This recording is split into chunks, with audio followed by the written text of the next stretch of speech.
Silk road कहानी जो है वो ऐसी कहानी है जिसमें जो ऑथर है निक मिडल्टन, ये इसके ऑथर का नाम है। आप सबको पता होना चाहिए, कई बार एग्जाम में पूछ लिया जाता है कि what is the name of chapter and its author. Nick Middleton ने इस चैप्टर को लिखा है और इसके अंदर उसने अपनी कैलाश पर्वत की जो यात्रा है उसके अनुभव को शेयर किया है।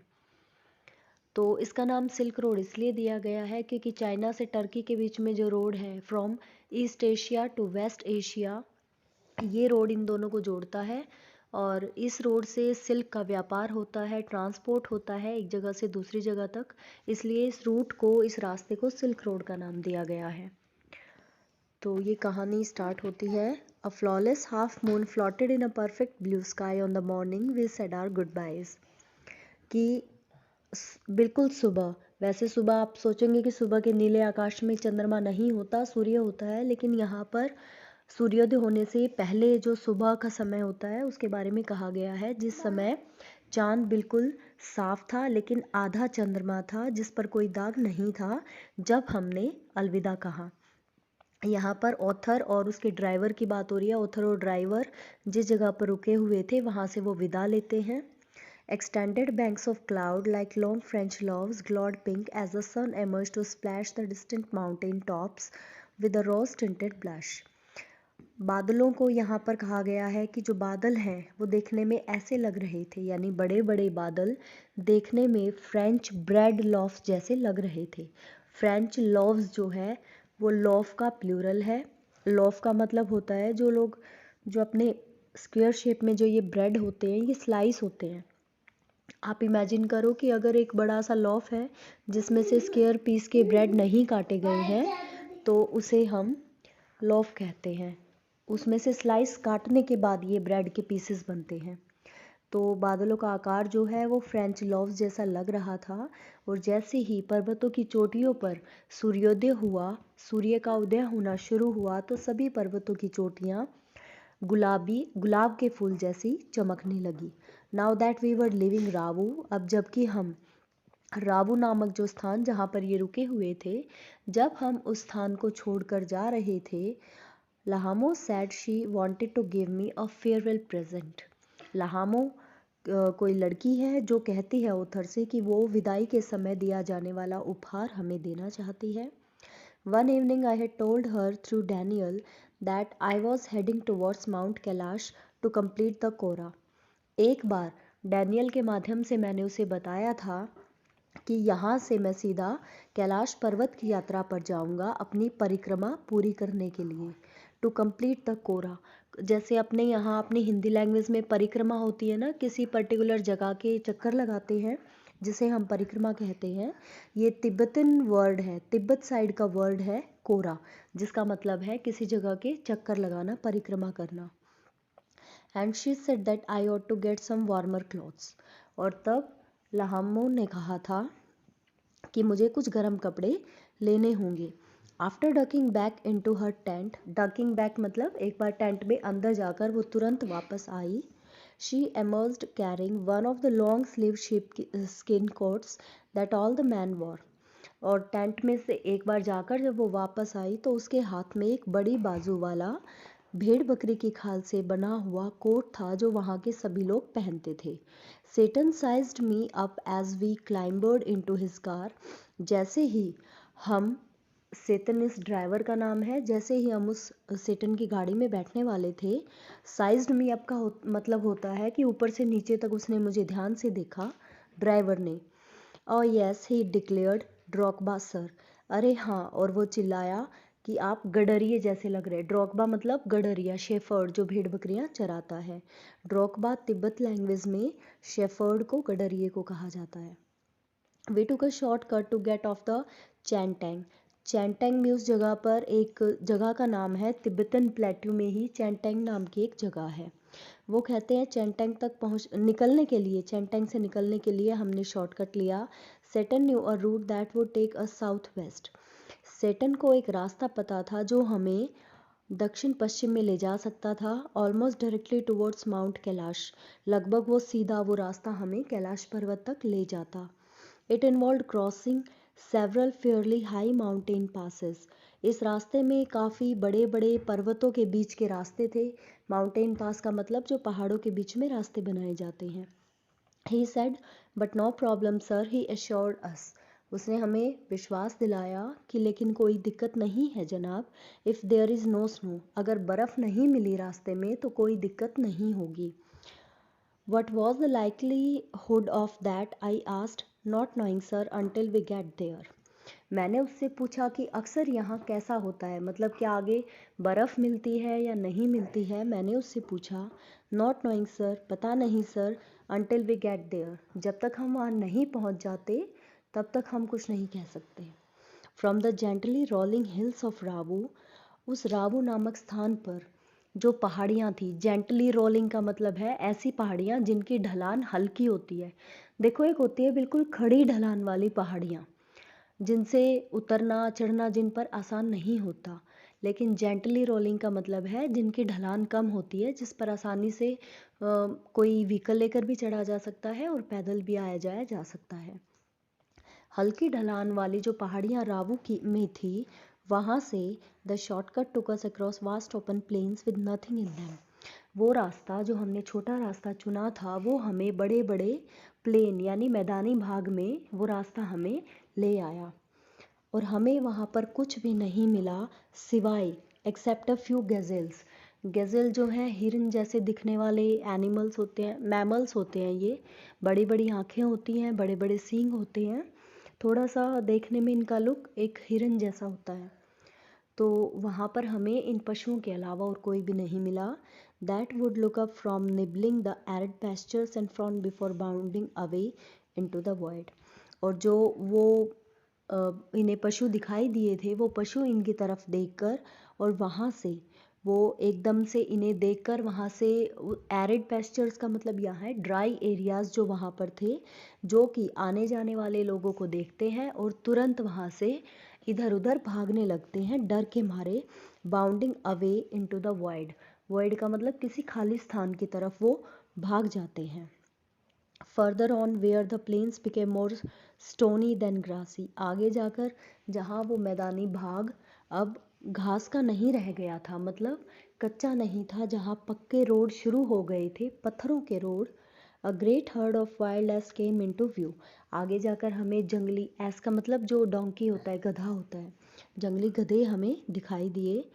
सेटन told us we were approaching them long before they appeared, Tsetan ने हमें बताया कि हम उनके पास जितने नज़दीक वो हमें दिखाई दे रहे हैं, हम उनसे भी पहले उनके पास पहुंच जाएंगे। तो स्टूडेंट्स, ठीक है, तो यानी कि अभी तक सेटन जो है वो कार ड्राइव करके ऑथर को लेकर जा रहा था, और उसके बाद जब उन्हें दूर से आवाज़ें आती हुई सुनाई दी, यानी जहाँ पर जो रास्ता था वो घास के मैदान जैसा होने की बजाय रास्ता अब थोड़ा पथरीला हो गया था, यानी रास्ता अब कच्चा नहीं था, पक्का रास्ता आ गया था, पथरीला रास्ता आ गया था, अब वहाँ पर घास नहीं थी। तो जब वो उस पथरीले रास्ते पर पहुँचे कार से ड्राइव करते हुए, तो उन्हें दूर से आते हुए वाइल्ड एस यानी जंगली गधों की जो उन्हें वो जंगली गधे उनकी तरफ बढ़ते हुए दिखाई दिए। सेटन पहले उसे राइटर को बता चुका था, यानी वो तो बाद में दिखे हैं वाइल्ड एस, लेकिन उड़ती हुई धूल को देखकर सेटन राइटर को पहले बता चुका था कि wild S R coming. Kiang he said, Kiang होता है वाइल्ड एस, ठीक है, वाइल्ड एस को ही क्यांग कहा जाता है। उसने कहा Kiang, pointing towards a far of Paul of dust, Paul of dust का मतलब धूल भरा तूफान, दूर उड़ती हुई धूल को देखकर, धूल भरे तूफान की तरफ देखकर उसने इशारा किया, क्यांग जंगली गधे। When we drew near, जब हम नज़दीक पहुँचे, I could see the herd galloping in mass, galloping in mass मतलब बहुत ज़्यादा मात्रा में, बहुत ज़्यादा संख्या में। तो मैं देख सकता था कि वो पशु बहुत ज़्यादा संख्या में थे, wheeling and turning in tight formation, और वो एक तरह से एक साथ दौड़ते हुए, और जहाँ उनको मुड़ना होता था बिल्कुल एक साथ एक दिशा में इस तरह से मुड़ रहे थे और इस तरह से वो लाइन में चले आ रहे थे, as if they were practising manoeuvres on some predetermined course, जैसे वो पहले से निर्धारित किसी काम का अभ्यास कर रहे हैं। Plumes of dust billowed into the crisp clean air. उनके पीछे पीछे धूल भरा रास्ता बनता हुआ जा रहा था, यानी जिस रास्ते पर वो दौड़ रहे थे उनके पैरों के निशानों से और उनके दौड़ने की वजह से उस रास्ते पर धूल उड़ती जा रही थी। आगे जाकर साफ हवा थी, स्वच्छ हवा थी, लेकिन जैसे जैसे वो आगे बढ़ते जा रहे थे वो साफ स्वच्छ हवा जो है धूल से भरती जा रही थी। As hills started to push up once more from the rocky wilderness, we passed solitary rock bars tending their flocks. अब आगे जाकर पथरीला रास्ता ख़त्म हुआ और फिर से छोटी छोटी पहाड़ियाँ शुरू हो गई, यानी फिर से वो पहाड़ों के बीच में पहुँच गए। पहाड़ों पर भी तो रास्ते बने होते हैं ना, तो वो पहाड़ों पर पहुँच गए जिनमें रास्ते बने हुए थे। और जैसे ही ये पहाड़ियों वाले रास्ते शुरू हुए फिर से, तो आगे जाकर इन रास्तों पर उन्होंने वी पास्ड सॉलिटरी ड्रॉकबाज, हमने वहाँ पर भेड़ बकरियाँ चराने वाले लोग देखे, टेंडिंग देयर फ्लॉक्स, जो अपने पशुओं के झुंड के साथ थे, उन्हें संभाल रहे थे। समटाइम्स मैन समटाइम्स वुमेन, कभी हमें गडरिये दिखाई देते, भेड़ बकरी चराने वाले पुरुष दिखाई देते, कभी महिलाएं। These well wrapped figures would pause, और हमें देखकर ये जो वेल रैप्ड का मतलब है अच्छी तरह से गर्म कपड़ों में लिपटे हुए, क्योंकि वहाँ ठंड होती है, तो ये गर्म कपड़ों में अच्छी प्रकार से लिपटे हुए व्यक्ति रुक जाते थे। And stare at our car, जब हम इनके पास पहुँचते तो ये रुककर हमारी गाड़ी की तरफ देखते थे। Occasionally waving as we passed, और कुछ लोग तो इनकी तरफ हाथ हिलाकर इनका अभिवादन भी करते थे जब हम वहाँ से गुजरते थे। When the track took us close to their animals, और जब उस रास्ते पर हम आगे उनके पशुओं के नज़दीक पहुँचते, the sheep would take evasive action, तो उनकी भेड़ तुरंत हरकत में आ जाती, veering away from the speeding vehicle, और तेज़ रफ्तार से आते हुए हमारी गाड़ी से वो दूर भागती। We passed nomads, dark tents, pitched in splendid isolation, उसके बाद हमने बंजारों के लगे हुए टेंट को पास किया। पास करने का मतलब हम वहाँ से गुजर रहे थे जहाँ बंजारों के टेंट लगे हुए थे। इन स्प्लेंडेड आइसोलेशन, मतलब आइसोलेशन होता है सुनसान एकांत जगह, लेकिन वो दृश्य बड़ा स्प्लेंडेड यानी शानदार था। Usually with a huge black dog, ये लोग ज़्यादातर एक बड़े काले रंग के कुत्ते के साथ रहते हैं, एक कुत्ते को रखते हैं। अ तिब्बतन मैस्टिफ, जो कि तिब्बत नस्ल का एक बड़ा सा काला कुत्ता होता है, जिस नस्ल का नाम है मैस्टिफ। स्टैंडिंग गार्ड, जो उनकी रक्षा में खड़ा रहता है। These beasts would cock their great big heads when they became aware of our approach, ये खूंखार जानवर, जैसे ही इस खूंखार जानवर को हमारे आने का पता चला, यानी हमारी आने की आहट सुनी, तुरंत उसने अपना बड़ा सा सिर हिलाया। And fix us in their sites, और हमें बिल्कुल अपनी नज़रों, और मतलब इसकी नज़रें जो थी वो बिल्कुल हम पर टिक गई, यानी इसकी नज़रें हमारे ऊपर ही थी कि हम कितने समय में इसके पास पहुंचेंगे और कितने समय में हम वहां से वापस चले जाएंगे। मतलब ये बीच में था, ऑथर जो था और ड्राइवर था वो इनके आगे से निकलने थे। As we continue to draw closer, जैसे हम नज़दीक आते गए, they would explode into action, वो उतने ही ज़्यादा हरकत में आ गए। स्पीडिंग डायरेक्टली टुवर्ड्स अस, तेज रफ्तार से सीधे हमारी तरफ दौड़ते हुए। Like a bullet from a gun, बंदूक से निकली एक गोली की तरह। एंड नियरली एज फास्ट, और लगभग उतनी ही तेज गति से।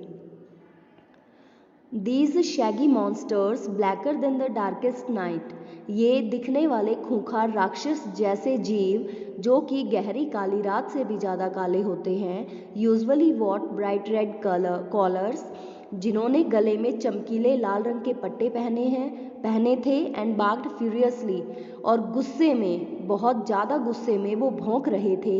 विद मैसिव जॉस, अपने दिखने वाले खतरनाक जबड़ों से, यानी जब वो भौंकते हुए अपना मुंह खोलते हैं तो उनके जॉस दिखाई देते हैं जो कि और भी ज़्यादा खतरनाक लगते हैं। They were completely fearless of our vehicle, वो पूरी तरह से हमारी गाड़ी को देखकर उससे बिल्कुल निर्भीक थे। उन्हें हमारी गाड़ी जो उनकी तरफ बढ़ रही थी वो बिल्कुल नहीं डर रहे थे। Shooting straight into our path, सीधे हमारे रास्ते पर दौड़ रहे थे। Causing Seton to brake and swerve, और जिस वजह से सेटन को अचानक ब्रेक मारकर रुकना पड़ा। The dog would make chase for 100 metres, वो जो ब्लैक डॉग था ये जो ब्लैक डॉग होते हैं, यहाँ उस नस्ल की बात हो रही है, खाली एक डॉग की बात नहीं हो रही है, इस नस्ल के सभी डॉग्स के बारे में बात हो रही है कि ये जो मैस्टिफ होता है ये ऐसी नस्ल होती है जो सैकड़ों मीटर तक पीछा करता है और सो बिफोर ईजिंग ऑफ, रुकने से पहले, मतलब सैकड़ों मीटर या उससे भी ज़्यादा, having scene us of the property, ऐसा ही इस डॉग ने किया, जो मैस्टिफ नस्ल के डॉग्स उनके पास थे, इस कुत्ते ने भी ऐसा ही किया, और जब तक हम उनकी संपत्ति से, उनकी ज़मीन से, उनके क्षेत्र से बाहर नहीं निकल गए तब तक वो हमारा पीछा करता रहा। It wasn't difficult to understand why ferocious Tibetan Mastiffs became popular in China's imperial courts as hunting dogs. अब ये समझना बिल्कुल भी मुश्किल नहीं था कि चीन के शाही दरबार में शिकारी कुत्तों के रूप में ये तिब्बतन मैस्टिफ नस्ल के कुत्ते क्यों प्रसिद्ध थे। Brought along the Silk Road in ancient time as tribute from Tibet. इन कुत्तों को प्राचीन समय में तिब्बत से एक श्रद्धांजलि के रूप में, सम्मान के रूप में सिल्क रोड के माध्यम से लाया गया था। By now we could see snow-capped mountains gathering on the horizon. अब तक हम आगे क्या देख सकते थे, बर्फ़ से ढकी हुई, बर्फ़ रूपी टोपी से ढकी हुई पहाड़ों की चोटियों को हम देख सकते थे, और उन्हें देखकर ऐसा लग रहा था जैसे हम क्षितिज को देख रहे हैं, क्षितिज तक पहुंच गए हैं। क्षितिज मतलब जहां पर earth and sky appear to meet, जहाँ पर धरती और आकाश मिलते हुए अपीयर होते हैं, वो सिर्फ प्रतीत होते हैं, एक्चुअल में नहीं मिलते। That point is known as origin. We entered a valley, हम एक ऐसी घाटी में हमने प्रवेश किया, where the river was wide, जहाँ पर नदी काफ़ी चौड़ी थी, and mostly clogged with ice, और बर्फ़ से जमी हुई थी। ब्रिलियंट वाइट, देखने में शानदार चमकीली सफ़ेद, एंड ग्लिंटिंग इन द सनशाइन, वो क्यों चमक रही थी, क्योंकि उस पर सूर्य की किरणें पड़ रही थी। The trail hugged it's bank, जो नदी थी उसने अपने किनारे बना लिए थे, रास्ता बना लिया था। Twisting with the meanders as we gradually gain height, जैसे जैसे हम ऊंचाई पर चढ़ रहे थे वैसे वैसे हम उस नदी के मोड़ भी देख पा रहे थे। यानी ये ऊंचाई पर चढ़ते हैं, नदी नीचे रह जाती है, तो ये जितना ऊपर जा रहे थे उतने ऊपर से जब ये नीचे नदी को देखते तो नदी के सारे मोड़, उसके सारे रास्ते इन्हें क्लियर दिखाई दे रहे थे। And the valley sides closed in, और घाटी के हम वो रास्ते भी देख सकते थे जो बंद हो चुके थे। The turns became sharper and the ride bumpier, जो मोड़ थे आगे जाकर और भी तीखे मोड़ हो गए थे, और काफ़ी राइड जो है वो थोड़ी मुश्किल हो गई थी, यानी ड्राइव करना थोड़ा मुश्किल हो गया था। पहाड़ों में आपको पता है कहीं पर काफ़ी नैरो रोड हो जाते हैं, संकरे रोड हो जाते हैं, जिन पर ड्राइव करना थोड़ा रिस्की भी होता है, टफ भी होता है। Tsetan now in third gear as we continue to climb, और सेटन को तीसरा गियर लगाना पड़ा गाड़ी में क्योंकि हमें पहाड़ पर और ऊपर चढ़ना था। The track moved away from the icy river, वो रास्ता इस बर्फीली नदी से दूर होकर जाता था।